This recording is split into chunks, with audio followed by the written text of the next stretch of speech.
they can fight for second place. You speak multiple languages, so can you tell me what they are? Growing up, I went to a French school and all the way up until 6th grade, me and my brothers. And then my mom is from Germany, so I'm speaking to my mom, I'm speaking in German. What did you say to your mom after you got the game-winning touchdown? Mama, ich habe das Spielgewinner-Touchdown gemacht.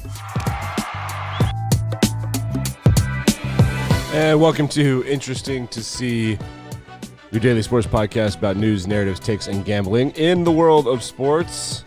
Amon-Ra St. Brown, the Detroit Lions wide receiver, got the game-winning touchdown from Jared Goff as time expires in their first win of the season. That's an interview with Nickelodeon right there. Amon-Ra St. Brown, named after the Egyptian sun god. And he speaks German and French, en français. Thought that would be a cool clip for you guys. German just seems so cool, but aggressive, like scary aggressive. Got some interesting stories today, a little bit more news of sports kind of thing. We're going to start with this goal that's going around the internet, though. This is really cool. Happened a couple days ago. This guy from the Ducks, he just flipped it over the net and it like off the back of the Sabres goalie. Listen. They don't want any more traffic. As you can see here, he's behind the net. It looks like he's going for the old fish just like again. Gets it on the top of the stick and just flips it right up there off the back of the goalie into the back of the net. All over the internet. You can see Zegers too. He grabs his head. Look at him. Zegers, the guy's name. He's a young stud. He's going to be pretty good. I just thought I'd share that. For all the YouTube audience out there, pretty cool. All right, so let's start with the Arizona Coyotes, or the Coyotes. They have this really big situation with their ice arena. It's in Glendale, Gila Arena. They haven't paid, I think, taxes in their bills. Yeah, so Gila Arena hates them. Gila Arena is owned by the city of Glendale. Of course, the Coyotes, they're not going to play there anymore, and the city of Glendale doesn't want them there anymore. They don't have a home. Everyone is pretty unanimous in that the Coyotes are probably going to leave. Either they're going to Phoenix or they're going to go way yonder. Nobody knows. They are the least valuable team in the NHL, which we'll get to in a minute. But they could be locked out by December 20th, according to The Athletic. Better get your shit together, guys. I don't know what else to say about that. Let's move over to London, where in a women's football match, which featured Chelsea and, I'm trying to figure it out, Juventus. It's a women's Champions League match. That's a pretty big match. A streaker, it's not a streaker, just a guy ran on the pitch, and one of these women just caught him on the blind side, just gave him a hip check. She didn't like kill him or anything, but he was running around, and there was security kind of chasing him a little bit, and everyone's like, what's going on? He's on his phone. Well, the big important thing here is that this player, I think she was a keeper. Yeah, Sam Kerr, which is, I think she's the keeper for the U.S. national team. She plays for Chelsea. She's the one that knocked this dude on his ass, and then she got a yellow card, which, what? I don't know about that. So I got the video. If you want to watch it, you can tell if you're listening the moment when she knocks him out. Or she doesn't knock him out. She doesn't like die or anything. But you can tell the moment when it happens. Here, pay attention. This is what it sounds like from the crowd. They're calling him a wanker.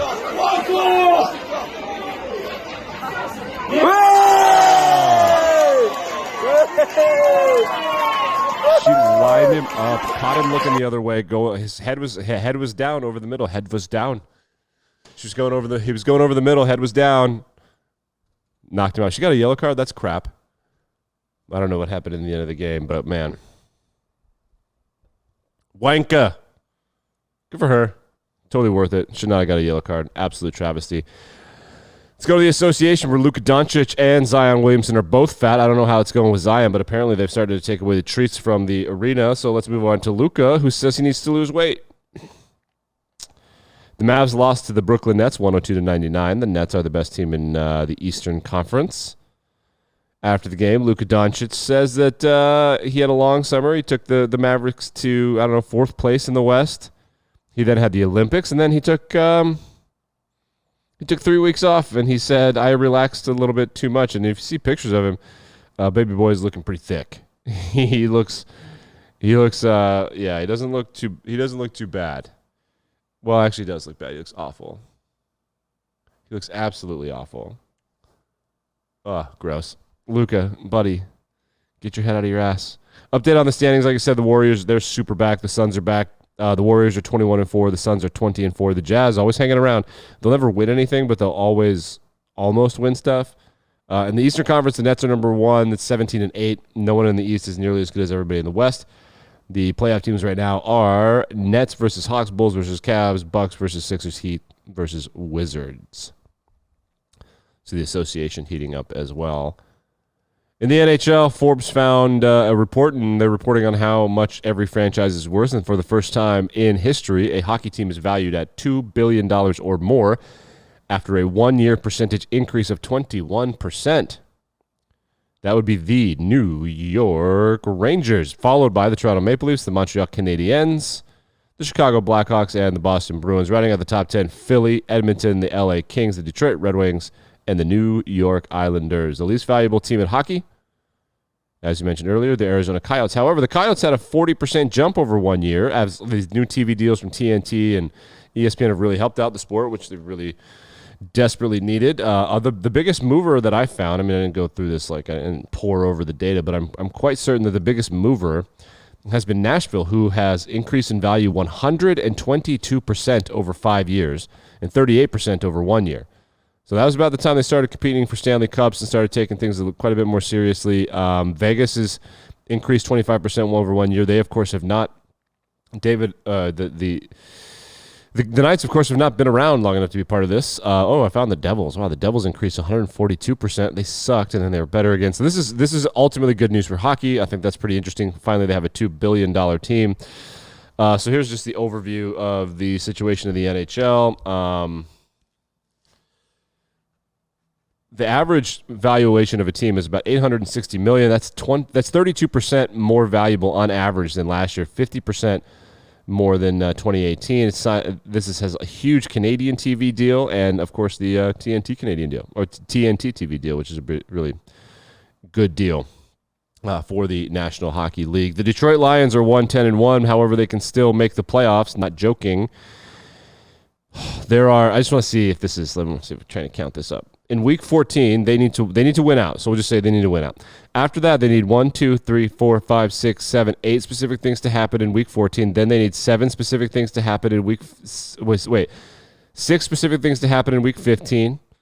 Then they need 7 specific things to happen in week 16, and then they need 5 specific things to happen in week 17, and then they need 5 specific things to happen in week 18. All of the crazy stuff would have to be this weekend. The craziest thing would be the Texans beating the Seahawks in Seattle. Jets beating the Saints in New Orleans, but I don't know. Who knows? If they made the playoffs after starting 0-10 or 0-10-1, I think that would be the greatest story in the history of sports. Speaking of the Detroit Lions, good teams win, great teams cover. Best teams against the spread this year, according to Pro Football Focus and anybody who has Google.com. Actually, I'm pretty sure Fox Sports put this out, and then PFF stole it. I could be wrong, but I'm pretty sure that's how that happened. The best teams in sports this year against the spread: the Green Bay Packers 10-2, Arizona Cardinals 9-3 against the spread, Cowboys 9-3 against the spread, Patriots and Lions 8-4 against the spread. The Colts are 8-5 against the spread. The Lions are 7-1 against the spread when they are 4-point underdogs or more. Speaking of that, let's get to some Thursday Night Football gambling preview. And there's some things I like in this game, actually. So the line is Steelers +3. Let's play everyone's favorite game. The over-under is 43.5. So 22-ish and 1.5 on each side is 21-24? No. 19-22? No. Damn it, this is not as much fun as it sounds. 20-23 is the score that they're looking at. Right around that range. That's a couple of touchdowns and a couple of field goals each. Steelers are 3-point underdogs on the road at Minnesota. Minnesota, after losing to Detroit and having a really weird year, feels like the wheels are about to fall off. Essentially, everybody believes that they're going to fire their coach. Ben Roethlisberger's on a bit of a retirement tour. Got some injury report news if you're going to gamble this game. The Vikings were missing quite a few incredibly good players against the Lions, including Dalvin Cook. Adam Thielen went out. Adam Thielen is out for this game. Christian Darrisaw, their starting tackle, is out. But Christian Darrisaw is a rookie, so kind of matters, kind of doesn't. Anthony Barr, who was out against Detroit, he is back. And so is Eric Kendricks, who was out against Detroit. He is back as well. They're all full participants in practice. So the Lions, who had a lot of success over the middle with the tight end, I don't know if that's going to be the case for Pittsburgh. Pittsburgh's injury report is quite a bit better. They have 4 players out with Joe Hayden, Robert Spillane, B.J. Finney, and Isaiah Buggs. If you're like, who? Yeah, well, whatever. So this is exactly right. Here is what I like. I like the Steelers +3. I think the Vikings are falling apart. For me, Vikings -3 just means people think that they're going to win. I don't think they're going to win. The over-under is 43.5. I think under. Short week, bunch of good defensive players. Can't run, can't pass. No Adam Thielen. Yeah, I think I like the under here as well. Some other bets that I like: over/under receiving yards. Pratt Fryermuth, one of the best rookies in the NFL. Tight end, over/under 38.5. I like the over. I like the over for receiving yards for Tyler Conklin as well. Both tight ends, 39.5 yards for Tyler Conklin, who's been playing his ass off. Pass attempts in the game, Kirk Cousins. I like the over. The over/under is 33.5. I don't love the over. Longest rush was Najee Harris. Jamal Williams for Detroit had 77 yards. He had 2 or 3 carries around 8 to 10 yards. I think that's completely possible. And if you want something a little risky, James Washington anytime touchdown scorer is plus 600. Circle back around to some college football. It's not funny. It's sad. It is really pathetic and sad. This is like a blog from Saturday Down South, which covers the SEC, and I write for Saturday Down South, but they are just picking up something that was reported on SF Gate, which reports on the West Coast, of course, that Hawaii really, really fussy with their head coach, that they really hate him now.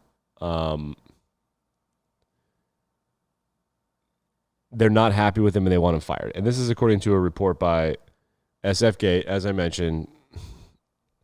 So Hawaii had a 10-win season in 2019. I forget who the coach was, but he left. And now they hired Todd Graham. Now, Todd Graham has a pretty storied history in college football. Rice, Tulsa, Pittsburgh, most recently Arizona State. I think he was the guy that beat Notre Dame a couple of years ago. I think when they had Berkovici. Those are pretty good team, right? The players have reached out to these reporters and are saying this. So that means like they're actively trying to get this guy fired. They don't want him. He insults his players. He threatens to take away playing time. He doesn't allow them to talk to him. He said, quote, stop talking back or I'm going to take away your senior year. I don't know what to make of this, but Hawaii plays Memphis on Christmas Eve in the Hawaii Bowl. Get that? Well, not a bad get there for the Hawaii Bowl, huh? Not bad at all. Not bad at all. Good for Hawaii making that happen. I can't believe that they were able to nail getting that too. Earlier this week, the United States announced a diplomatic boycott of the Beijing Olympics. That just means that when the Olympics happen, that often these countries will send people that are famous and govern the country to go watch the Olympics and meet with other people from other countries. It's like a low-key party and celebration of athletics, and then you get some diplomatic meetings. It's a good time to interface. The United States is not sending delegates to China for human rights concerns. There's anti-religious rights concerns. There's anti-democracy rights concerns. There's anti-gay rights concerns. And then there's like overall privacy and control rights concerns. And then this is, of course, exacerbated by Peng Shui, who disappeared and people think is being completely controlled by the government now after she alleged sexual assault by the dude in China who is in charge of the athletics. So now people are really freaking out. And now for athletes, it's been a really tough situation. The Wall Street Journal, of course, has a pretty great rundown of all of this in terms of what athletes are doing. So there's a really great American skier. Her name is Michaela Schifrin, and she was really worried about going to China, as reported last year. But recently, after a race, she was asked about the Peng situation, the tennis player situation, and she said, quote, sorry, call me after the Olympics. And that's what's happening now for the athletes that are going to Beijing. They're just screwed. They want to go to China. And NHL players have begun angling not to go. Robin Lehner, an American goaltender for the Las Vegas Knights. Is he American? Let's just double check that fact check. Robin Lehner. Be from America, Robin. Oh, nope, he's Swedish. Oh, that makes sense. Lehner is a Swedish name. He's not going to the Olympics. He says for mental health reasons, because if you test positive for COVID, you have to stay in China for 3 weeks. You can't come back and play hockey. And if you can't come back and play hockey, you can't make money. Also, you're stuck in China where you don't have any diplomatic help or any of that kind of stuff, and you can't speak out against the government because then who knows? Do you think they're really going to take care of? Are they really going to take care of someone like Robin Lehner if he gets stuck there for COVID, or are they just going to shut him in a hotel/prison? So, the NHL players don't want to go. They do not want to go to China right now, and they're not the only ones. But for a skier, this is a really huge deal. It's kind of a scary situation happening in the Olympics, but that seems to be par for the course every time the Olympics come. something preposterous is bound to happen. I think the biggest news that we have today, however, has got to be from Charles Barkley. There he is. Pull him up on the screen right there. Charles Barkley, in an interview, said that he decided to name his daughter Christiana after the Christiana Mall in Delaware. It is a beautiful name. I love the name Christiana. He names his daughter after the Christiana Mall. Oh, Charles, you are one of a kind. Never change, buddy. I'll be back in Better Than Ever tomorrow. We'll preview Army, Navy in this week's NFL action. Of course, have some best bets. We'll review Thursday Night Football. Army, Navy, one of the greatest games of the year. Speaking of the alma maters, we'll look into that and do all of the stories that everyone does this time of year. Like, rate, review, subscribe. I'll be back tomorrow.